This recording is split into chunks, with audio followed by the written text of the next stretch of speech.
Hey everybody, welcome to Friday. How you guys doing? Hope all of y'all are doing well. Earlier this week, I did a live with our YouTube members. I did the mid-month November live. So if you wanted to check that out, if you're a member and you haven't seen it yet, you're gonna get that recorded version of that. So let's see where we're going. This is our morning message for Friday, November 18th. Boy, that's hard to fathom. My goodness, we're almost to the end of this year. I will be doing a little bit of December forecasting, astrology, and I will also be doing a little bit of 2023 forecasting, just to give you a sense of what's coming up. Lots of cool new things in the channel. We'll talk more about that the rest of this year. So, Galactic Grandmother. Befriend your fear monster. Oh, that's one thing we're going to work on. Your great wave awaits. A lot of you, especially those in the Pathfinder group, have been asking me about shadow work. Okay.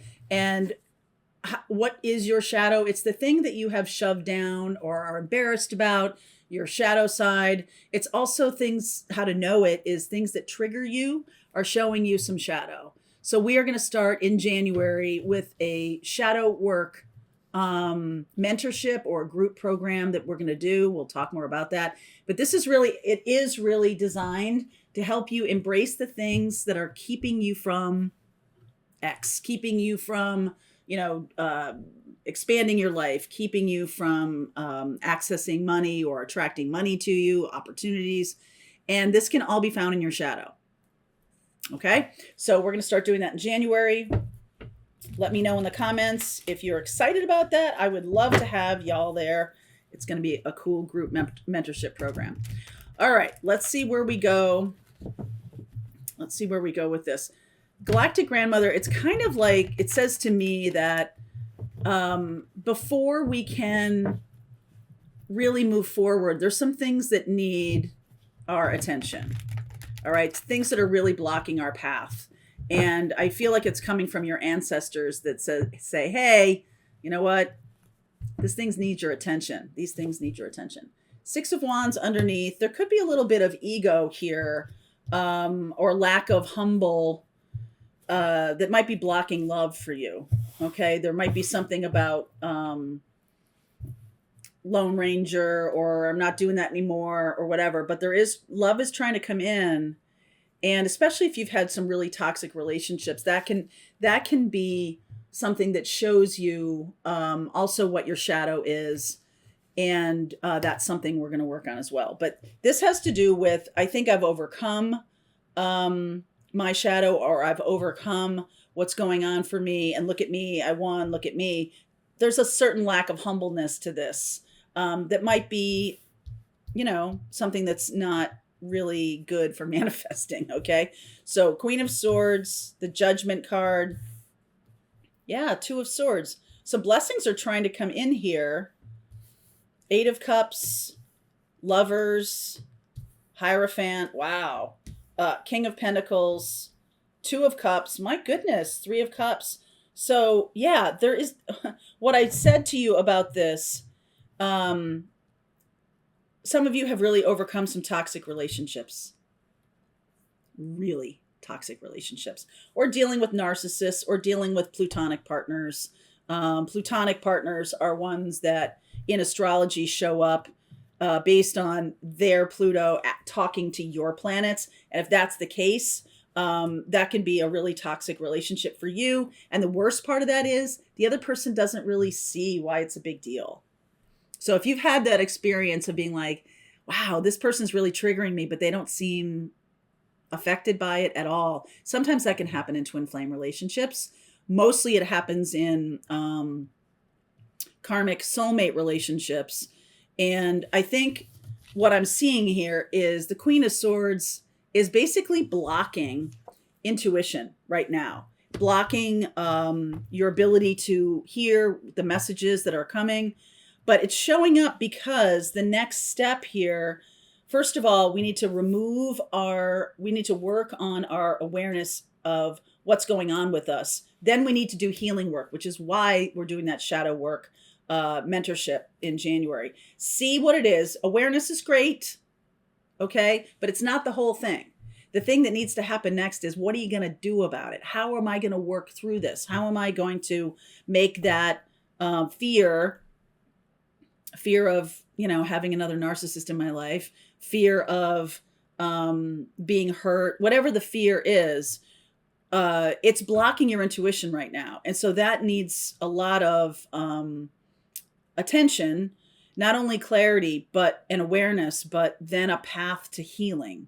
That needs to happen next. And the Eight of Cups is showing up that you're on that path, or you're going to be on that path for the next 6 months, I'm going to say. The path of healing is showing up so that there can be commitment, there can be happiness and joy around relationships that may have evaded you for years. Okay, this is not like a new thing. This is something that over time kind of calcifies in your life. And there is something that beautiful that wants to come in. This Ace of Cups and the Great Wave awaits. We're going to start clearing some blocks here, people, because I'm feeling like this is I'm getting that image of like manifesting and bringing things into your vortex, and with very Abraham Hicks kind of way of talking about this. But like all of these things are existing in the world. You want the love of your life. That person exists. They're a grown ass person here in the world. It's not like you're like making them in somebody's laboratory. Like that person is here. So bringing them in is being blocked by fear or being blocked by this kind of experiential, been there, done that, don't want that again. So I'm blocking out everybody. Okay. And in order to go down the happy relationship route, first of all, integration, personal integration of your own masculine and feminine. When I hear people saying, I'm just going to do me, I don't want relationship, what's really going on is they're doing the work of integration of themselves. And that's awesome. That is part of this. Now, it doesn't mean everybody needs to get married or anything like that. It doesn't mean anything like that. It just means healthy relationships in your life. And you can then choose how to experience them. Does that make sense to you? Like, okay, I want to have somebody in my life, but maybe I don't want to get married again, or maybe that's not a real thing. I want more friends in my life. I want to have a better relationship with my mom or with my sister or something like that. That can help all of those relationship blocks to move forward. There's definitely some things that, right? Look at this. I mean, this says to me like, don't come near me. And the reason that, self-love, integration of masculine, feminine inside you, awesome, all great stuff. But here's the thing. Relationships with other people are the mirror of our work in this life. They are here. These people drop onto our paths because our soul has set up these lessons. If we become resistant to relationships, what will happen is your growth can stagnate. You can find yourself being stuck in certain parts of your life, even if it has nothing to do with relationships. Relationships are the laboratory through which we work out our karma. We work out what's going on with us from childhood, all of these things. And our shadow work is showing us the parts of ourselves that we're ashamed of, embarrassed of, don't want to look at, are afraid of, blah, blah, blah. And there's process to working through all of this. And it does show me that there is an option here for happy, joyful connection. You got to meet it where it is. Okay. And that other person will meet it where it is too, in their healthiest state. That's what we're trying to do, is manifest love in a healthy state, whether it's friendship, parents, children, relationship with the world, relationship with people in general, relationship with one partner, business partners, colleagues, bosses. There is no man is an island. There's no such thing as being able to do spiritual work in a vacuum, and all of it, right? The whole totality of what spiritual work is. Meditation, sure, you're in a vacuum, you're by yourself, and that's a thing. But you do realize that meditating in a group uh, expands the energy in such a massive way that you would benefit more from that meditation process or practice if every once in a while we did meditations together.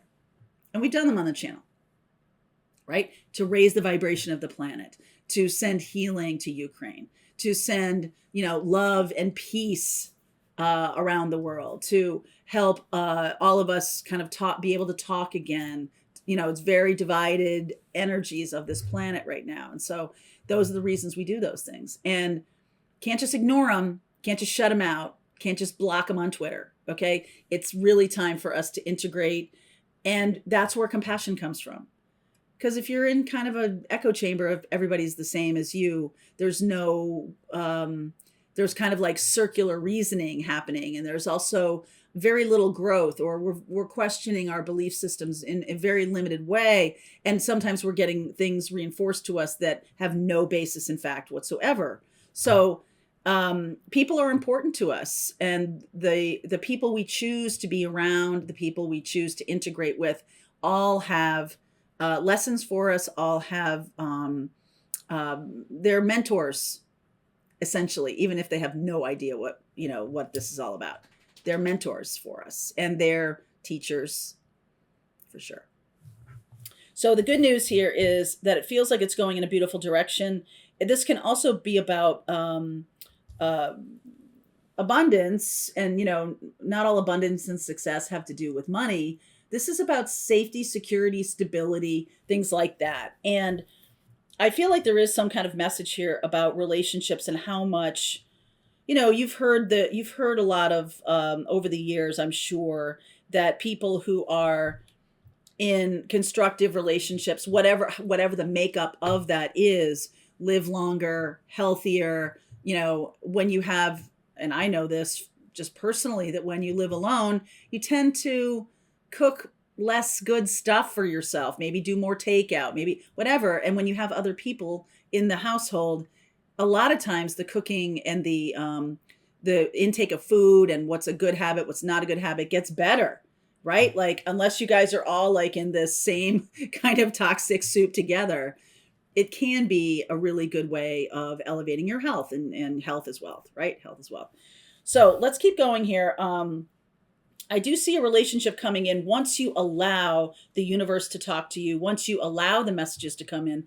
Some of you might be, I'm getting a little message of some of you might have a lot of anxiety in the middle of the night. And so you're not hearing the message that's coming through because you're, taking sleeping pills, or you're just trying to, not get woken up in the middle of the night with anxiety or something like that. And what's happening here is that's a time when we are in sort of in that astral plane, and we can get a lot of information, and we can also work with our dreams. We can do all those things, but not if we're completely blocking that. Like, we don't want any of that to come in. So I'm going to look at what the messages are that are trying to come through, because, hey man, we've got some opportunity coming up to move on to a new path that has partnership as part of it. Okay. So I'm going to keep going. The link is below if you want to continue on with me. Part of Pathfinders, we're just going to keep going right now. All right, I hope you enjoyed that video. If it was helpful to you, please consider liking this video and sharing it with anybody who might have a need for similar kind of information. And if you like this video, check out these videos.